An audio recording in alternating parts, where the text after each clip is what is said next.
నా గురువర్యులు నాకు చేసిన మొదటి ముఖ్యమైన ఉపదేశం, మతం ఎక్కడ అంతమవుతుందో ఆధ్యాత్మికత అక్కడ మొదలవుతుంది అని. ఆధ్యాత్మికత అందరిలోనూ ఐక్యతా భావం కలిగిస్తుంది. ఇక్కడ దేవుడిని ఒక పేరుతో ఆరాధించం. ఏదో ఒక గ్రంథంలో రాసిన సూత్రాలకే అంకితం కాం. కానీ నీతి నియమాలకు కట్టుబడి ఉంటాం. పవిత్ర జీవనాన్ని గడుపుతాం. అందరూ అందరినీ తమవారి వలె ప్రేమిస్తారు. సర్వమానవ సౌభ్రాతృత్వం కోసం త్యాగనిరతిని పాటిస్తాం.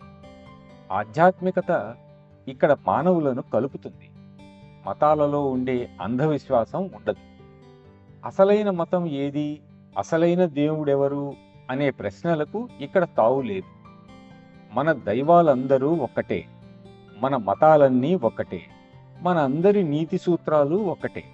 కనుక ఆధ్యాత్మికత ప్రజలందరిలోనూ సర్వమానవ సోదరభావం కలిగించి, సంకుచిత భావాలను అధిగమింపజేసి, అందరినీ ఒకటిగా మలచి, హృదయంపై ధ్యానం అనే ఆచరణ ద్వారా వారి హృదయాలలో నిద్రాణంగా ఉన్న మానవత్వాన్ని మేలుకొలుపుతుంది.